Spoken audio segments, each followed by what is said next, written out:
After spending 2 whole years in the stasis chamber, No More Heroes 3, A final bout all-out galactic war, has finally been released to the public via the Nintendo Switch. And oh boy, wouldn't you know, so far it's my favorite game from this year. If you're familiar with the previous entries in the series, you know that No More Heroes follows Travis Touchdown in his bloody and violent quest to rise to the top of the assassin ranks for an inexplicable reason, and experiencing the losses of those he vanquishes, giving a rich and meaningful satire on video game culture and the society that pushes it. Following his retirement from the UAA following the events of 2 and Travis Strikes Again, Travis's town, San Destroy, soon comes under attack by an alien force known only as the Galactic Superheroes, led by Fu and his human friend Damon after the former wiped out a neighboring planet and was exiled to Black Hole Prison. Being motivated by his friend's incapacitations, it's up to Travis to put an end to this desperate struggle of Galaxy vs. Hood by climbing the Galactic Superhero rankings and sending Fu back on his merry way home. This review of the game will go over my own thoughts on the game, and somewhat how other people may see certain aspects much differently than I may. Although the game's been getting positive feedback from fans and critics alike, there are still a handful that are mixed on this game's appeal and how it might stick out positively compared to others in the series, so I'll take it on my own to describe just how this game made me feel by the end, as a 2-year die-hard fan of the series. Let's start with the most important part of this game to me. The gameplay. It's not hard to say this game had a lot of expectations built up over the 11 years it was dormant for, but judging by how well this game executed its combat, enemies, and overall progression, I'd like to say it more than surpassed mine. In previous mainline No More Heroes games, the combat felt rather basic. Not to a degree where it was boring. Otherwise, I don't think I would have even been with the franchise after I first played Travis Strikes Again 2 years back. Here, the combat is at its most complex and articulate that has ever been seen. Several mechanics and ideas from previous titles have been refurbished and refined into what I consider the definitive executions get it, of those said functions. Void Step and the wrestling moves in particular now play a crucial role in battles, where you can respectively phase through a bombardment of attacks and get free full weapon charge off of stunned goons. The difficulty has also notably taken a huge rise, at least on Spicy, the difficulty I played on when I first beat the game, and also the hardest one when you first boot up the game with the day 1 patch. The enemies have an arsenal of crazy and unpredictable attacks up their sleeves, making them much more focused on crowd control for most of the gameplay. Alongside that, most bosses hit like a fucking truck, and even later into the game when you max out most of your health upgrades, there's still a major pain, and I gotta say, I fucking love them for it. Speaking of upgrades, similar features from No More Heroes 1 have been streamlined in a way that respects the themes they're trying to tell with those features in mind, while also making doing said actions in the world a lot less tedious, I guess? The odd jobs now have you start up a mission then and there, rather than you have traveled to a location to do said job. A world map and fast traveling are now at your disposal, and upgrades and skills are now leveled up with Wesson, or, excuse me, World's End Supernova, rather than LBs and minigames to determine if you get the upgrade or not, which, in the long run, I found to be much more convenient for this game. The open world itself also got a hefty upgrade as well, sporting 4 new whole locations to explore, and I guess Damon Tower, but that's like a single hallway. Outside of the San Destroy we all know and love. Well, most of us love. There's also a lot more to do around said areas as well, such as additional side jobs, defense, and mech flying missions, and the occasional fetch and visual novel quests. While some may deter this due to the inclusion of designated matches making boss levels feel less sequenced and level-based, and the level of frame rate and graphical deterioration the game goes through in the open world, I've honestly grown accustomed to it very quickly over time. And frankly, I just couldn't bring myself to care too much about it when the rest of the game runs perfectly fine, especially in combat where that feels the most important to me. For fetch quests and objective locations, the game's got you all covered. There's a tracker for hunting down objects for people's requests, and you can place markers all across the map that flash down from the skies, making your objectives pretty noticeable from nearly every part of the world. I have yet to test it out from 2 worlds ahead, so there might be a chance it only works near the area you're in, but hey, it works at the very least. If you played Travis Strikes Again in the past like I did, you noticed that many of the game's new mechanics and features take direct inspiration from those from the preceding title. The new light-heavy attack scheme, jumping, and the oh-so-sweet death glove all return, and boy, does it mix just amazingly, the light heavy attacks themselves also help fill up a new tension gauge, which determines the length and strength of your attack combo as you pull it off. Gone are the days of rapidly tapping the attack button once filling your execucy gauge back in No More Heroes 2.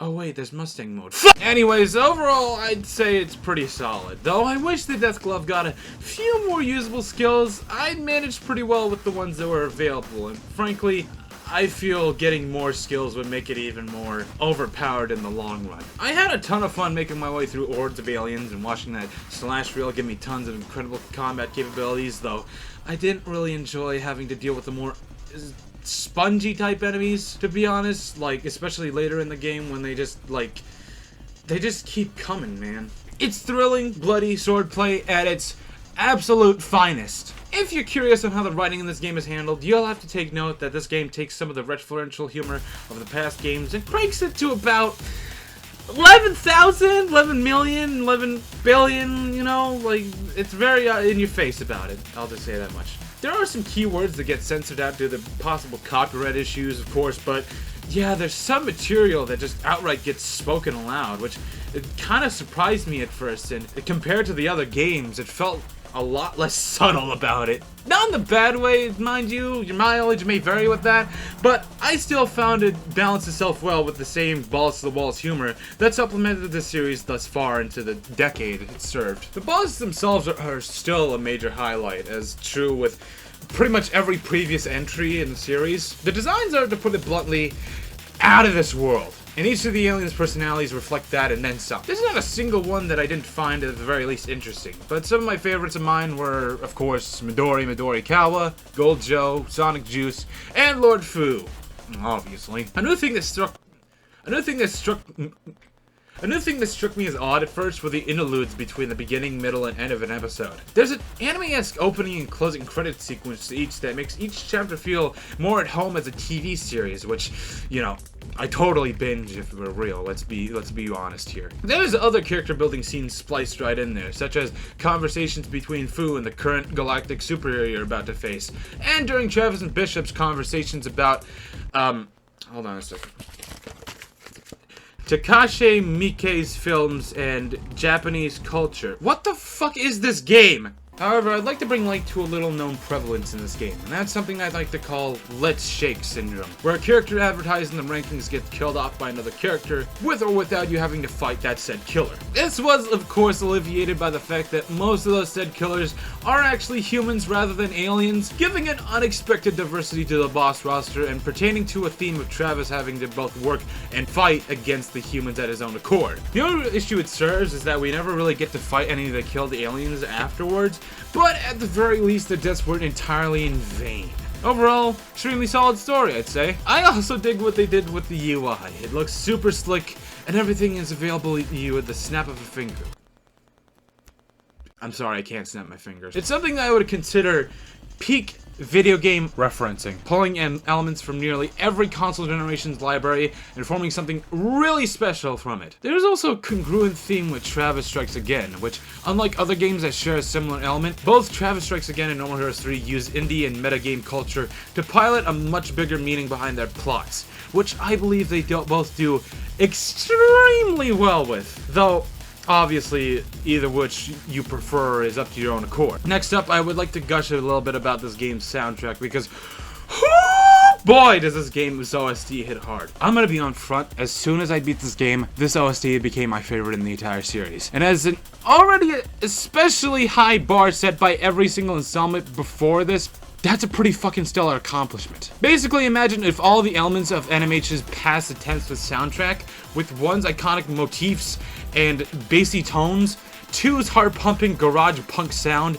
and Travis Strikes Again's experimental electronic and hip-hop infused rhythm, mixed together with a touch of hardcore J-rock, and you got yourself a spicy load of jalapeno bangers. The only complaint I have standing is that some of the Red Orca tracks feel misused for certain bosses, but other than that, most of the remixes I found serve them pretty damn well. There's something I'd like to mention in the lieu of the game's soundtrack, and that would have to be the philosophy behind what musicians were chosen for making it become what it is in the final release. DJ Abo, aka Neeby, the man behind the madness, said that he chose the contributors not based on their fame or numbers, but purely on talent and how their style would fit into the atmosphere and tone of their competing tracks. Songs like Gold Joe's theme and the sushi shop theme, Itadakimasu, to name a few, wouldn't be what they are thanks to Tony Astro and the Okamura brothers respectively. And I have nothing but respect for everyone involved with it, for helping make a standard of what game OSTs in the future should strive to be like. And hey, if one of you guys are watching this right now, just know this: your contribution is forever lovingly engraved in Suja's work. Your shit is timeless. Literally. Finally, I get to talk about one of the most bizarre and seemingly amazing chain of events I've seen in a gaming history. That of which belongs to this game's ending. For starters, the fight with Fu and the preamble before it are absolute masterclasses in game design and story build-up, with Fu having properly telegraphed yet powerful attacks, brilliant strategies used to beat him, and to top it all off, your friends get to kick his shit in afterwards. The dynamic between Travis and Fu reminds me a lot of ones found in wrestlers. More specifically, their promo-cutting interviews to help capture their macho personas before a match. It fits their build really well, and gives them a much more intimidating aura when you finally get to fighting him, unlike Jasper, fuck, Jesus Christ, oh, I'm sorry, water went down the wrong hole. As I was saying, soon after this fight is where things got to get really weird, as Damon kills off Fu himself and reveals his plans to personally kill Travis after he got his shit smacked and strikes again. This then prompts him to turn Damon Tower into a 70-foot tall mecha, making Travis have to, hold on, summon a Glastonbury colored radiant gleam model from Damon X Machina to warn it off. Hey, I'm not knocking this, they're from the same fucking publisher! Afterwards, he and Damon are sent to a battlefield that's flamed, and I shit you not, the final battle of this game is a huge ode to Smash Brothers. Even now that the percentages in UI. Needless to say, I'll be telling my kids about this one. Soon after the credits roll, however, the gang hops ship on a boat that I swear to God I almost gassed at the sight of because I thought Tokyo was gonna make a cameo on it since it looks almost similar to the one he boards almost the entire run of the 25th Ward.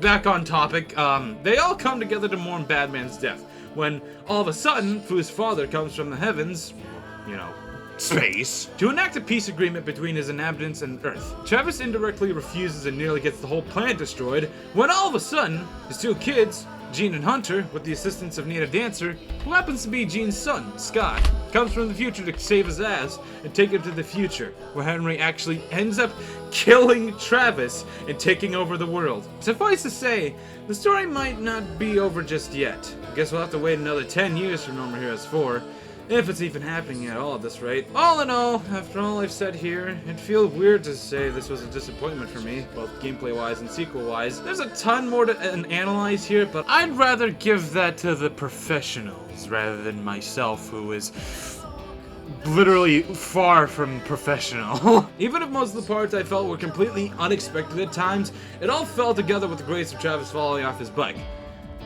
and landing safely. This proves to be another example of sequels being able to improve upon the predecessors in a new console generation that allows them to do much more with the systems they build over time. And I'm more than thankful that this third entry ended up becoming a thing after all. Unlike another witch bitching around the— Hey, what's up past me? It's your boy, present day Mesmua, coming to you from the future. You mind taking a look outside the window for a second? Cause, your house might be in flames really fucking soon.